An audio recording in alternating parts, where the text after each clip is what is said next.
అందరికీ నమస్కారం. 2-3 అంశాలు మాట్లాడుకుంటాం ఈరోజు. ఒకటి రైతులు, 2 రాష్ట్రంలో జరుగుతున్న దాడులు, శాంతి భద్రతలు. ముఖ్యంగా రాష్ట్రంలో అధికారంలోకి వచ్చిన కాంగ్రెస్ ప్రభుత్వం రైతులను నట్టేట ముంచింది చాలక రేవంత్ రెడ్డి ఇంకా సంబరాలు చేయండి, నాకు పాలాభిషేకాలు చేయండి అని చెప్పి ఆయన వాళ్ళ నాయకులకు, కార్యకర్తలకు, రైతులకు చెప్తా ఉన్నాడు. సిగ్గు లేకుండా సంబరాలు చేయమంటుండు. ఇంకా అసలు ఇవాళ కాంగ్రెస్ పార్టీ నాయకులను, కార్యకర్తల్ని గ్రామాల్లోకి వస్తే రైతులు నిలదీస్తూ ఉన్నారు. ఏ విషయంలో రైతులకు ఇచ్చిన హామీ మీరు నిలుపుకున్నారు? ఒక్కటి చెప్పండి. వరంగల్లో రైతు డిక్లరేషన్ అని పెట్టి రేవంత్ రెడ్డి చెప్తే ప్రజలు నమ్ముతారో నమ్మరో అని రాహుల్ గాంధీనితో చెప్పించారు మీరు. రేవంత్ రెడ్డి నుంచి రాహుల్ గాంధీ దాకా రైతులకు ఇచ్చిన మాటల్లో ఏ ఒక్క మాట అయినా కాంగ్రెస్ పార్టీ నిలబెట్టుకుందా? దానిపైన నేను బహిరంగ చర్చకు సిద్ధం. 100 రోజుల్లో అమలు చేస్తామని చెప్పిన హామీ రైతులకు ఒక్కటన్నా అమలైందా? మీరు ఏం చెప్పిన రైతులకు? ఇప్పుడైతే 10,000, మేమొస్తే 15,000 అన్నారు. కాంగ్రెస్ ప్రభుత్వము ఇస్తామని చెప్పిందేమో 15,000, ఇప్పుడు ఇస్తున్నది ఎంత? 6,000. వానకాలం రైతు బంధు ఇయ్యలే, యాసంగికి ఎంత ఇస్తామంటున్నారు? 6,000 రూపాయలు ఇస్తామంటున్నారు. మీరు ప్రజలకు ఇచ్చిన హామీ మేము ఇస్తామని చెప్పిందేమో వాళ్ళు 15,000 రూపాయలు. ఇప్పుడు ఈ సంవత్సరానికి కాంగ్రెస్ పార్టీ 6,000 ఇస్తానంటున్నది. అంటే మీరు ఎంత ఎగబెట్టినట్టు? ఎకరానికి ప్రతి రైతుకు 9,000 రూపాయలు కాంగ్రెస్ పార్టీ మోసం చేసినట్టు. అంటే 3 ఎకరాలు ఉంటే ఆ రైతుకు 27,000 రూపాయలు తుట్టి, 27 రూపాయల మోసం కాంగ్రెస్ పార్టీ చేసినట్టు లెక్క. ఇస్తామని చెప్పింది 15,000, ఇస్తున్నది 6,000, ఎగబెట్టింది 9,000. ఇది కాంగ్రెస్ పార్టీ గొప్పతనం.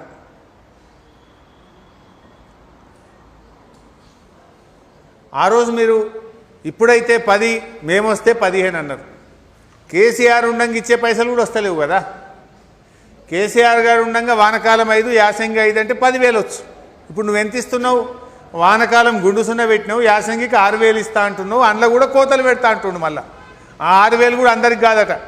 ఇప్పుడు మళ్ళీ ఏందో అధికారులు తిరుగుతారట, ఎవరికి ఇవ్వాలి ఎవరికి ఇవ్వద్దో నిర్ణయిస్తారట.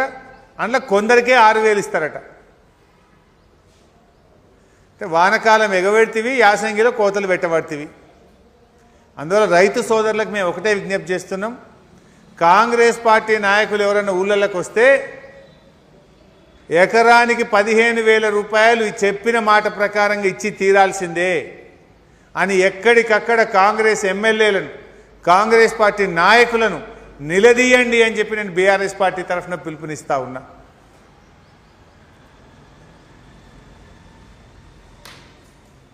వానకాలం ఇయ్యవాను? ఇప్పుడు వానకాలమి, యాసంగి 2 కలిపి 15,000 రూపాయలు రైతులకు ఇస్తేనే నువ్వు ఇచ్చిన మాట నిలబెట్టుకున్నట్టు.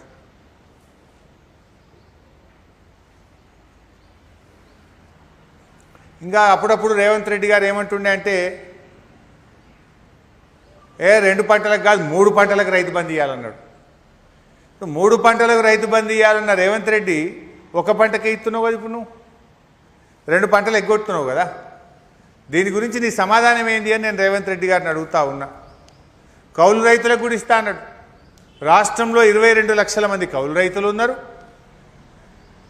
వ్యవసాయం చేసే రైతుకు ఇస్తాం, రైతుకి ఇస్తున్నామని కౌలు రైతుకు ఎగబెట్టాం, కౌలు రైతుకి ఇస్తున్నామని రైతుకు ఎగబెట్టాం. ఇద్దరికి కూడా రైతు బంధు ఇస్తా అని మాట్లాడిండు రేవంత్ రెడ్డి. ఇప్పుడు ఏమైపోయింది? కౌలు రైతులకు ఎందుకు ఇస్తలేవు అని నేను అడుగుతా ఉన్నా. ఆనాడు కౌలు రైతుల కోసం పెద్దగా నోరు తెరిచిన రేవంత్ రెడ్డి ఇవాళ నోరు మూగబోతున్నది. కౌలు రైతుల గురించి విలేకరులు ప్రశ్నిస్తే రేవంత్ రెడ్డి తలకాయ కిందికేసుకుంటున్నాడు, నోరు మూసుకుంటున్నాడు. వ్యవసాయ మంత్రి ఏమో వాళ్ళిద్దరు చూసుకోవాలి, మాకు సంబంధం లేదంటుండు. మరి ఎలక్షన్ల ముందు ఏమన్నారు? గొంతు పెద్దగా తెరుచుకొని నోరు పెంచుకొని కౌలు రైతుకు కూడా ఇవ్వాలి. బీఆర్ఎస్ పార్టీ కౌలు రైతులను మోసం చేసింది అన్నాడు. 22 లక్షల మంది కౌలు రైతులకు కూడా ఇచ్చి తీరాలి, మేము వస్తే ఇస్తాము అన్నాడు. మరి నువ్వు వచ్చి ఏడాది దాటింది కదా, మర్చిపోయినావా కౌలు రైతుల్ని?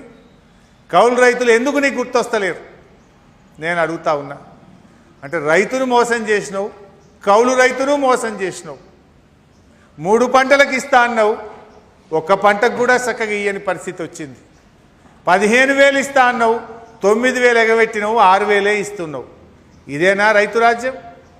ఇందుకోసమే నీకు సంబురాలు నిర్వహించాలనా? ఇందుకోసమే రేవంత్ రెడ్డికి పాలాభిషేకాలు చేయాలనా? 9,000 ఎగబెట్టినందుకు, వానకాలం రైతు బంధు ఇయ్యనందుకు, కౌలు రైతుల్ని మోసం చేసినందుకు, 3 పంటలకని ఒక్క పంటకు ఇయ్యనందుకు రేవంత్ రెడ్డికి క్షీరాభిషేకాలు చేయాలనా నేను అడుగుతా ఉన్నా.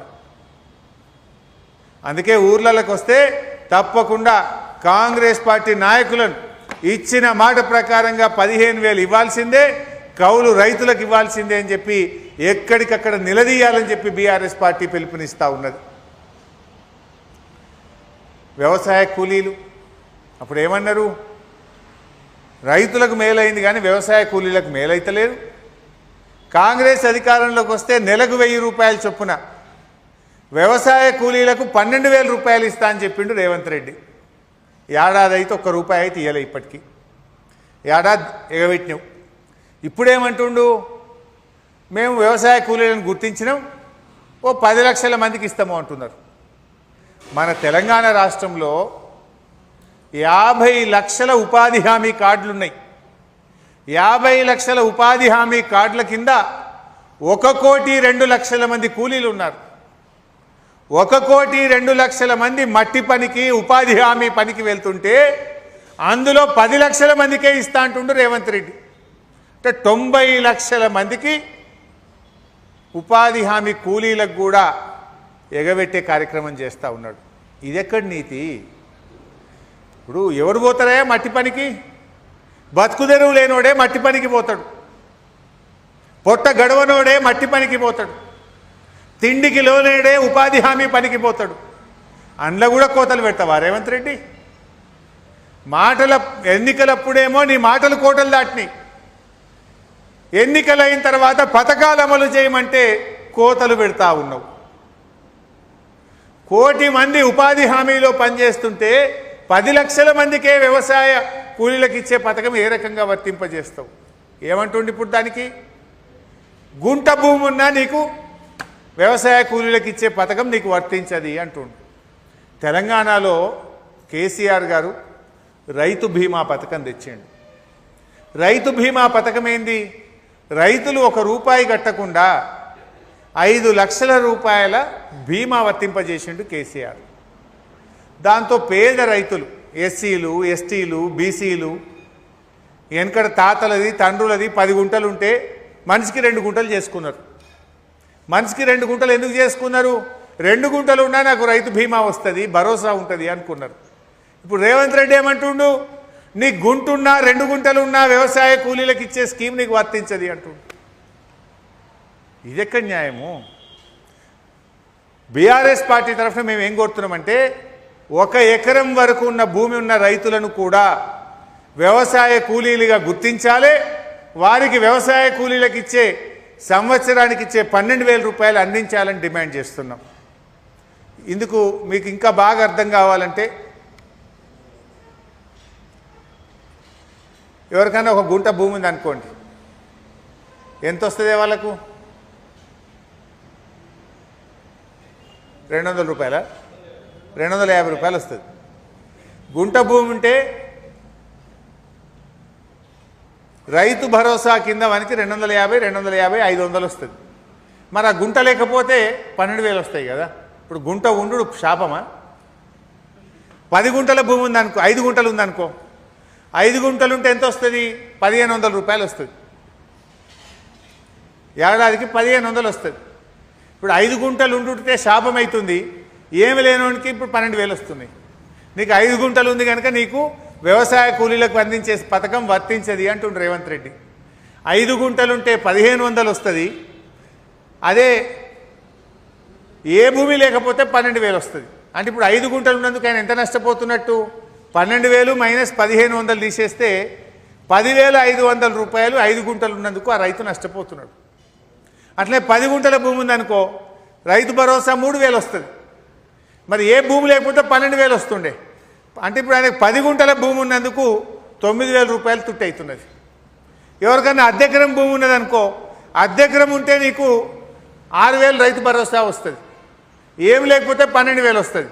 అంటే నీకు అద్దెకరం భూమి ఉన్నందుకు వ్యవసాయ కూలీల కింద నువ్వు 6,000 రూపాయలు నష్టపోతున్నావు. 30 గుంటలు ఉంటే 3,000 నష్టపోతాడు.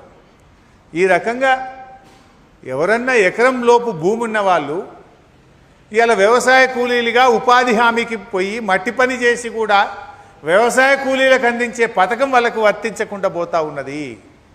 30 గుంటలుంటే 3,000 తుట్టి, 20 గుంటలుంటే 6,000 తుట్టి, 10 గుంటలుంటే 9,000 తుట్టి, 5 గుంటలుంటే 10,500 రూపాయలు వాళ్ళు నష్టపోతున్నారు. ఇది కనీస సోయి ఉండాలన్నా వద్దా? ఈ పథకం రచించేటప్పుడు క్యాబినెట్లో మాట్లాడేటప్పుడు అధికారులు ప్రతిపాదన రూపొందించేటప్పుడు కనీస సోయి ఉండాలన్నా వద్దా? వీడికి 5 గుంటలు ఉన్నందుకు 12,000 నష్టపోతాడా? 5 గుంటలుంటే కూడా వ్యవసాయ భూమి ఉన్నట్టేనా? 5 గుంటల్లో పంట పండుతుంది, ఆయన బతుకుతాడా? 5 గుంటలుండి మట్టి పనికి పోయినా ఉపాధి హామీ పనికి పోయినా నువ్వు వ్యవసాయ కూలీ కాదు, నీకు ఈ పథకం వర్తించదనేది ఎవడన్నా బుద్ధున్నోడు చేసే పని అని నేను అడుగుతా ఉన్నా. మెడ మీద తలకాయ ఉన్నోడు చేసే పని అని నేను అడుగుతా ఉన్నా. అరే కూలీని కూలీగా గుర్తించే సోయి కూడా ఈ ప్రభుత్వానికి లేదా అని నేను అడుగుతా ఉన్నా.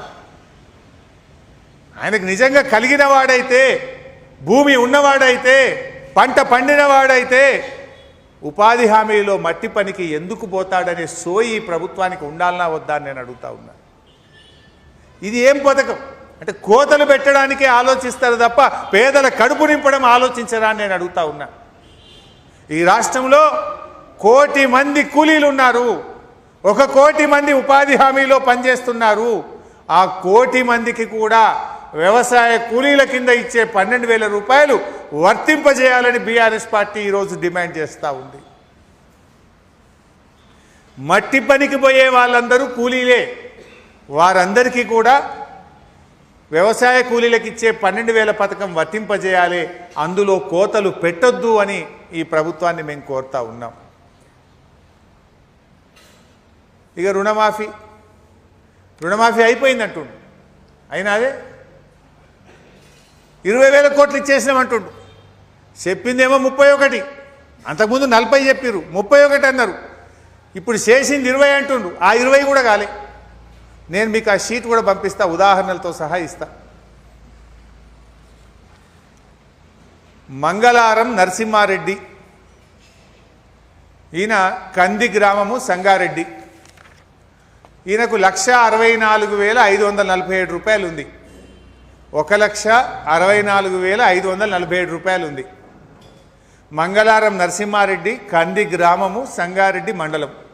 ఈయనకి ఇంతవరకు రుణమాఫీ కాలే. ఇలా పొద్దున కూడా మాట్లాడినా, ఈయన ఫోన్ నంబర్ కూడా దీని మీద ఉంది, నేను జర్నలిస్టులకు ఇస్తా, మీరు కూడా మాట్లాడండి. ఒకటి. రెండవ రైతు జంగం రాజశేఖర్. ఈ రైతు జంగం రాజశేఖర్, ఈయనది జహీరాబాద్, సంగారెడ్డి జిల్లా. ఏపీజీవీబీ కాజీపూర్లో 1,07,251 రూపాయలు అప్పు ఉంది. నాకు 1,07,251 రూపాయలు అప్పు ఉంది. ఇంతవరకు ఈయనకు రుణమాఫీ కాలేదు. రేవంత్ రెడ్డి రుణమాఫీ అయిపోయింది అంటాడు. మూడవ రైతు కనకారెడ్డి, అంకిళ్ళ కనకారెడ్డి, తండ్రి పేరు మల్లారెడ్డి, సిరిసినగండ్ల గ్రామం, కొండపాక మండలం, సిద్దిపేట జిల్లా. ఎస్బీఐ ఏడీబీ సిద్దిపేటలో 1,11,703 రూపాయలు అప్పు తీసుకున్నాడు. 1,11,703 రూపాయలు కనకారెడ్డి తండ్రి మల్లారెడ్డి ఎస్బీఐ ఏడీబీలో అప్పు తీసుకున్నాడు. ఇంతవరకు ఈయనకు రుణమాఫీ కాలేదు.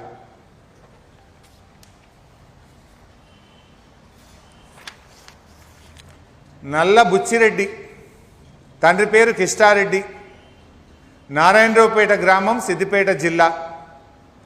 యూబీఐ నారాయణరావుపేటలో 1,11,749 రూపాయలు అప్పు తీసుకున్నాడు.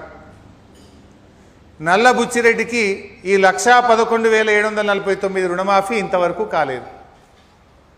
కానీ రేవంత్ రెడ్డి రుణమాఫీ అయిపోయిందంటున్నాడు, సంకలు గుద్దుకుంటున్నాడు. దీనికి సమాధానం ఏందో సూటిగా రేవంత్ రెడ్డి సమాధానం చెప్పాలని నేను డిమాండ్ చేస్తున్నా.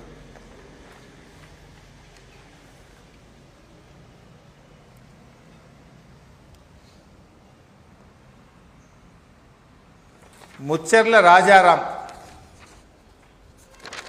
ఈయన పేరు ముచ్చర్ల రాజారాం, కొండపాక మండలం, సిద్దిపేట జిల్లా. యూబీఐ కొండపాకలో 67,639 లోన్ తీసుకున్నాడు. 67,639 రాజారాం అప్పు. 2 లక్షల మాఫీ అయిపోయిందంటాడు రేవంత్ రెడ్డి. కానీ 67,639 రాజారాంకున్న అప్పు యూబీఐ కొండపాక బ్యాంకులో ఉంది. ఈ రోజుకు కూడా ఈయనకు రుణమాఫీ కాలేదు. రేవంత్ రెడ్డి గారు దేవుళ్ళ మీద ఒట్టు పెట్టివి, కనబడ్డ దేవుడి మీద ఒట్టు పెట్టివి, 15 ఆగస్టులోకి రుణమాఫీ చేస్తా అని మాట తప్పివి. 15 ఆగస్టు బాయే, మళ్ళా కొత్త సంవత్సరం జనవరి వచ్చే మళ్ళీ 15 ఆగస్టు రాబట్టి నీ రుణమాఫీ కాకపాయే.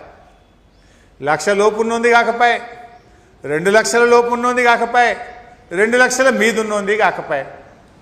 ఇవాళ పొద్దున నేను సిద్దిపేటకు వస్తుంటే నా ఫోన్కు ఈ రైతు భీముని అంజయ్య, నారాయణ ఖేడ్, పొద్దుగాల నాకు ఫోన్ చేసిండు. ఈయన ఇవాళ 9:30కు నేను సిద్దిపేట కారులో వస్తుంటే నా ఫోన్కు ఫోన్ చేసిండు.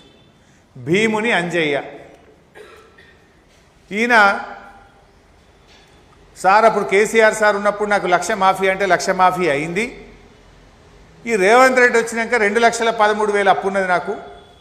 ఆయన ఒకసారి టీవీలో మాట్లాడుకుంటూ 2 లక్షల మీద ఉన్నది కట్టండి, కట్టంగానే నేను చేస్తా అంటే టీవీలో చూసి నేను 3 రూపాయల మితికి తెచ్చి ఆ మీది కట్టినా.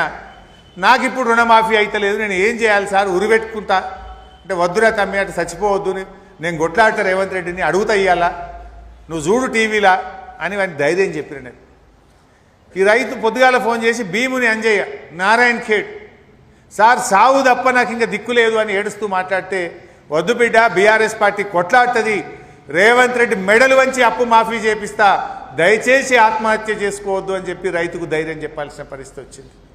భీముని అంజయ్య అప్పు 2,13,000, ఈయనది నారాయణ ఖేడ్. బ్యాంకు డీటెయిల్స్ కూడా ఉన్నాయి ఇలా. ఎస్బీఐ, స్టేట్ బ్యాంక్ ఆఫ్ ఇండియాలో అప్పు తీసుకున్నాడు ఈయన. ఇప్పటికే చాలామంది రైతులు ఆత్మహత్య చేసుకుంటున్నారు.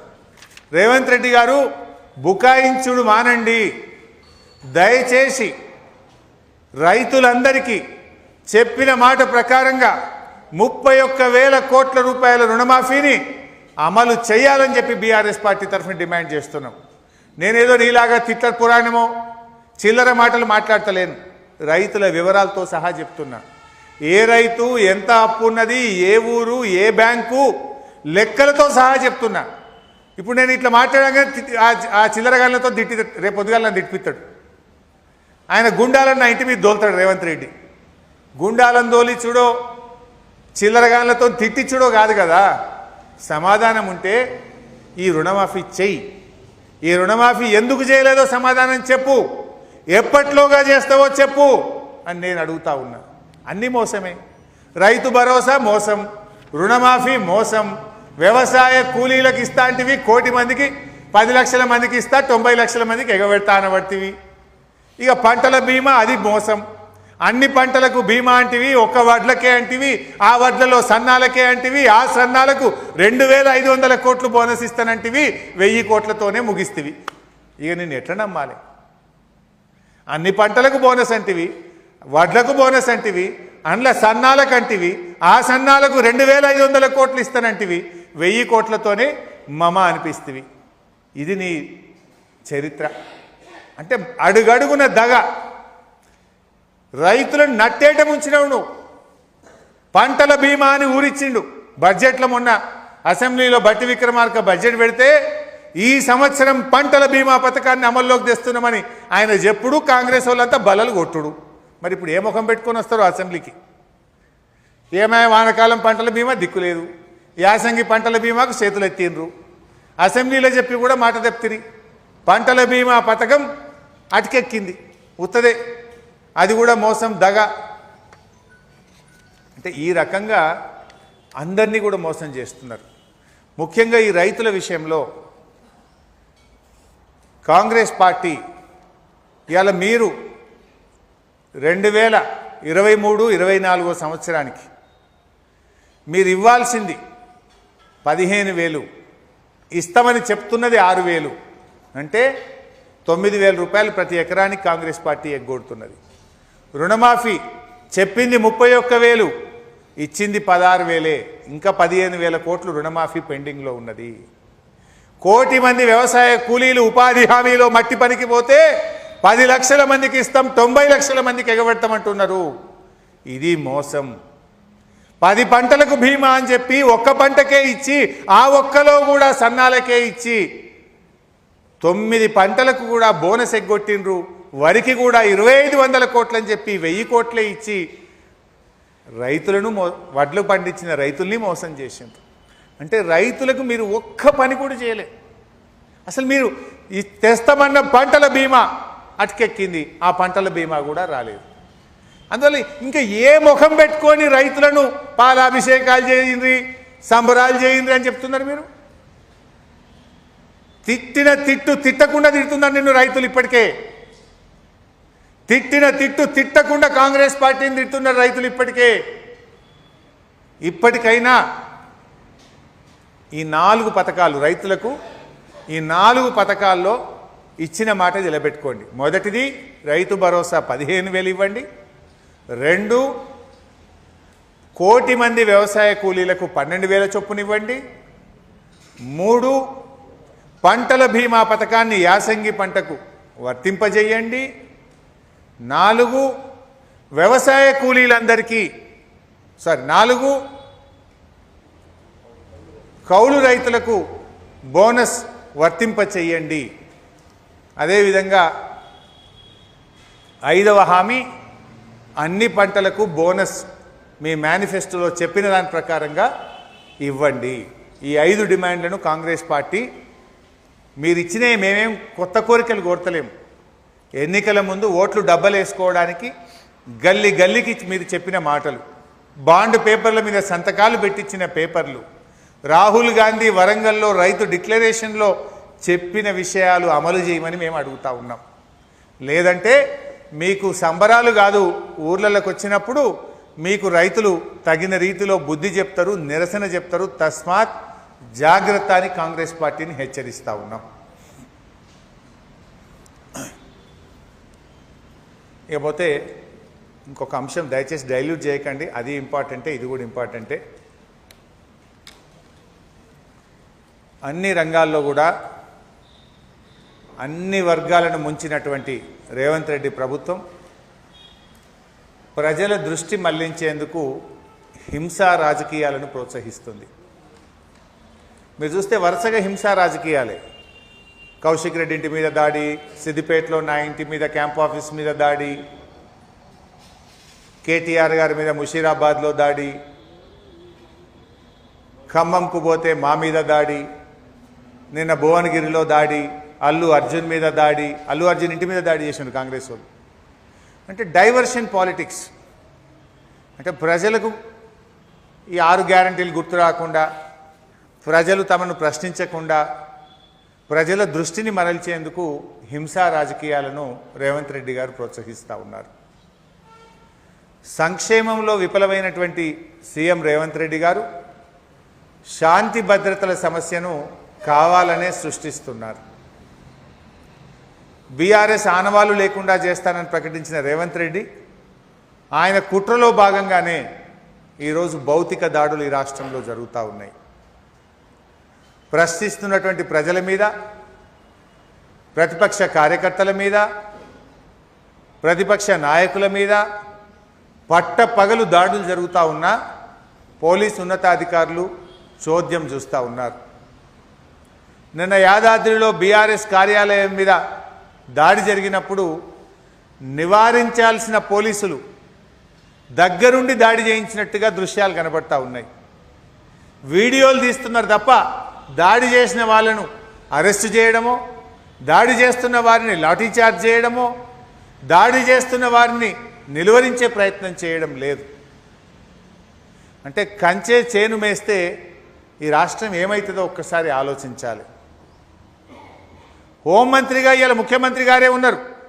హోంమంత్రిగా ముఖ్యమంత్రిగా ఉండి ఆయనే దాడుల్ని ప్రోత్సహిస్తే ఈ రాష్ట్రంలో ఇంకెవరైనా పెట్టుబడులు పెడతారా? ఈ రాష్ట్రం అభివృద్ధిలో ముందుకు పోతుందా? కౌశిక్ రెడ్డి ఇంటి మీద మరో ఎమ్మెల్యే గాంధీ గారి నేతృత్వంలో కాంగ్రెస్ గుండాలు పోలీసు రక్షణతో ఎస్కాట్తో వచ్చి దాడులు చేసిండ్రు. హైదరాబాద్ నడిబొడ్డున దాడి చేసిండ్రు. ఖమ్మంలో వరద బాధితుల్ని పరామర్శించడానికి మేము 5గురం ఎమ్మెల్యేలం మాజీ మంత్రులం పోతే మా కార్ల మీద రాళ్ల దాడి చేపించిండు రేవంత్ రెడ్డి. క్యాంపు కార్యాలయం మీద దాడి చేపించిండ్రు. అల్లు అర్జున్ ఇంటి మీద రేవంత్ రెడ్డి అనుచరులు పోయి ఒక సినిమా యాక్టర్ ఇంటి మీద దాడి చేసిండ్రు. బీజేపీ కార్యాలయం మీద దాడి చేసిండ్రు. నిన్న భువనగిరి బీఆర్ఎస్ పార్టీ కార్యాలయం మీద దాడి చేసిండ్రు. ఇన్ని దాడులు జరిగినా ముఖ్యమంత్రిలో ఉలుకు లేదు, పలుకు లేదు. కనీసమైన స్పందించడు. దాడుల్ని ఒక హోంమంత్రిగా ఖండించడు. అంటే ముఖ్యమంత్రి గారి మౌనం ఈ దాడులకు అంగీకారంగా ఇవాళ కనబడతా ఉంది. ముఖ్యమంత్రి ఏం చెప్పాలి? ఇట్లాంటి జరిగినప్పుడు తక్షణమే స్పందించి దాడికి పాల్పడ్డ వాళ్ళను కఠినంగా శిక్షించండి, అరెస్ట్ చేయండి, కఠినమైన చర్యలు తీసుకోండి అంటేనేమో ఇంకోసారి జరగకుండా ఉంటాయి.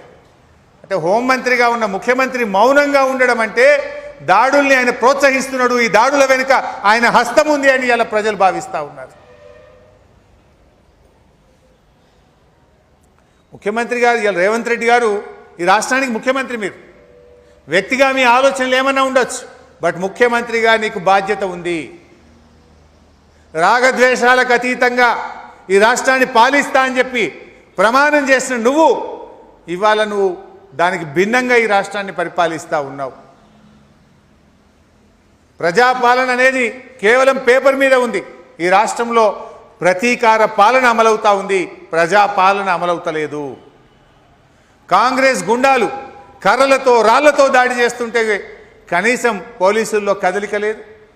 10 ఏళ్ళు కేసీఆర్ గారు బీఆర్ఎస్ పార్టీ అధికారంలో ఉంది. 10 ఏళ్ల బీఆర్ఎస్ పాలనలో ఎప్పుడైనా కాంగ్రెస్ కార్యాలయాల మీద మేము దాడి చేసినామా? నిజంగా మేము చేయాలనుకుంటే మీరు పరిస్థితుల్లో ఉందిరా? మేము రాష్ట్ర అభివృద్ధి కోసం ఆలోచించినాం, రాష్ట్రంలో పెట్టుబడులు రావాలని ఆలోచించినాం, రాష్ట్రంలో ఉద్యోగ ఉపాధి అవకాశాలు రావాలని ఆలోచించినాం. కానీ నువ్వు ప్రతిపక్షాల మీద దాడులను ప్రోత్సహిస్తూ ఉన్నావు. రాష్ట్రం కంటే నీకు రాజకీయం ముఖ్యమైంది. రాష్ట్ర ప్రయోజనాల కంటే రాజకీయ ప్రయోజనాలకు రేవంత్ రెడ్డి గారు ఎక్కువ ప్రాధాన్యత ఇస్తున్న వల్లనే ఇవాళ రాష్ట్రంలో ఆదాయం పడిపోతుంది, రాష్ట్రంలో పెట్టుబడులు రావడం లేదు, రాష్ట్రంలో రియల్ ఎస్టేట్ కుదేలైపోయింది, రాష్ట్రంలో ఉపాధి అవకాశాలు దెబ్బతింటా ఉన్నాయి. రేవంత్ రెడ్డి గారు ఈ రాష్ట్రాన్ని రావణ కాష్టంలాగా మారుస్తూ ఉన్నాడు. హామీలపై నిలదీస్తే అరెస్టులు చేస్తూ ఉన్నాడు, హామీలపై ప్రశ్నిస్తే అక్రమ కేసులు పెడతా ఉన్నాడు, కాంగ్రెస్ నేతల దందాలను ప్రశ్నిస్తే కేసులు పెడతా ఉన్నాడు. మా ఓపికను బలహీనతగా తీసుకోవద్దు. గ్యారంటీల గురించి అడిగితే గుండాయిజం చేస్తారా? సమాధానం చెప్పండి. లేదంటే తప్పైంది చెంపలేసుకోండి, ప్రజలకు క్షమాపణ చెప్పండి. మేము 6 గ్యారంటీలు అమలు చేయలేకపోతున్నాం, మోసం చేసి గడ్డనెక్కినాం, కుర్చీలో కూర్చున్నాం, మాతో కాదు అని తప్పైందని ప్రజల క్షమాపణ కోరండి. కానీ ప్రశ్నించినంత మాత్రాన దాడులు చేయడం మంచిది కాదు అని చెప్పి మేము హెచ్చరిస్తూ ఉన్నాం. ప్రజాస్వామ్య సూత్రాలను విస్మరిస్తే ఎవరికైనా పతనం తప్పదు. ఓ రోజు ముందు కావచ్చు, వెనకం కావచ్చు. ప్రజాస్వామ్య సూత్రాలను కాపాడడం ప్రభుత్వం యొక్క ప్రాథమిక బాధ్యత. ఇలా పోలీసులు పాపం వాళ్ళు మేమేం తప్పుపట్టం. పోలీసులు ప్రతిపక్షం చుట్టే తిప్పుతుంది ప్రభుత్వం. ఎంతసేపు ప్రతిపక్ష నాయకులను కేసులు పెట్టుడు, వాళ్ళని అరెస్ట్ చేసుడు, ప్రతిపక్షం చుట్టే పోలీసులను తిప్పడం వల్ల క్రైమ్ రేట్ విపరీతంగా పెరిగిపోయింది రాష్ట్రంలో. కేసీఆర్ ప్రభుత్వానికి ఏడాది కాంగ్రెస్ పాలనకు ఈ రాష్ట్రంలో 23% క్రైమ్ రేటు పెరిగింది. సిగ్గుపడాలి. హోంమంత్రిగా రేవంత్ రెడ్డి సిగ్గుపడాలి. నీ పాలనలో 23% నేరాలు ఈ రాష్ట్రంలో పెరిగినాయి, హత్యలు పెరిగినాయి, అత్యాచారాలు పెరిగినాయి, దాడులు పెరిగినాయి, ప్రతీకార దాడులు పెరిగినాయి, దోపిడీలు పెరిగినాయి. 23% క్రైమ్ రేట్ పెరిగింది రాష్ట్రంలో. రేవంత్ రెడ్డి గారు ఈ హింసా రాజకీయాల్ని వెంటనే ఆపాలి. కాంగ్రెస్ గుండాలను అదుపులో పెట్టుకోవాలి. దాడులకు పాల్పడిన వారిని కఠినంగా శిక్షించాలని చెప్పి మేము ప్రభుత్వాన్ని డిమాండ్ చేస్తూ ఉన్నాం. ఒకవేళ తప్పకపోతే కేంద్ర ప్రభుత్వం కూడా జోక్యం చేసుకోవాలి. కేంద్ర హోంమంత్రిత్వ శాఖ ఈ రాష్ట్రంలో బీజేపీ కార్యాలయం మీద దాడి, బీఆర్ఎస్ కార్యాలయం మీద దాడి, ఎమ్మెల్యేల ఇండ్ల మీద దాడులు జరుగుతూ ఉంటే అవసరమైతే ఈ రాష్ట్రంలో రాష్ట్రపతి పాలన పెట్టి కేంద్ర ప్రభుత్వం కఠినమైన చర్యలు తీసుకోవాలని చెప్పి కూడా మేము ఈరోజు డిమాండ్ చేస్తూ ఉన్నాం. హోంమంత్రిగా ఉన్న ముఖ్యమంత్రి ఏ ఒక్క దాడిని ఖండిస్తలేడు. దాడి చేసిన వాళ్ళను పోలీసులు ఇంకా వాళ్ళ వాహనాల్లో కూర్చోబెట్టి వీడియోలు చేసి బయటకు పంపుతున్నారు. పోలీస్ వాహనంలో కూర్చొని వీడియో తీస్తున్నారు. ముంగటి సీట్లో కూర్చొని ఆయన వీడియో వెనక సీట్లో పోలీసు వాళ్ళే తీస్తుండ్రా, ఎస్ఐఏ తీస్తుండా? ఆ వీడియో ఎట్లా తీసిండ్రు? పోలీస్ వాహనంలో అరెస్ట్ చేసి బీఆర్ఎస్ కార్యాలయం మీద దాడి చేసిన కాంగ్రెస్ గుండాను పోలీస్ బండ్ల కూర్చోబెట్టి వీడియో తీసి బయటకు పంపుతారా? అంటే పోలీసులే వీడియోలు తీస్తున్నారా? ఇది మరి రాష్ట్రంలో ఏమైనా లా అండ్ ఆర్డర్ ఉన్నట్ట? రాష్ట్రంలో ఈరోజు క్రైమ్ రేట్ బాగా పెరిగిపోయింది. మత కలహాలు కూడా పెరిగిపోయినాయి. 9 మత కలహాలకు సంబంధించిన ఇన్సిడెంట్స్ ఈ రాష్ట్రంలో జరిగినాయి. 23% క్రైమ్ రేట్ పెరిగింది. పగ ప్రతీకారంతో ప్రతిపక్షాల మీద దాడులు చేస్తూ ఉన్నారు. మరి దీన్ని కేంద్ర హోంశాఖ కూడా రివ్యూ చేయాలని చెప్పి కూడా మేము బీఆర్ఎస్ పార్టీ పక్షాన డిమాండ్ చేస్తున్నాం. Thank you.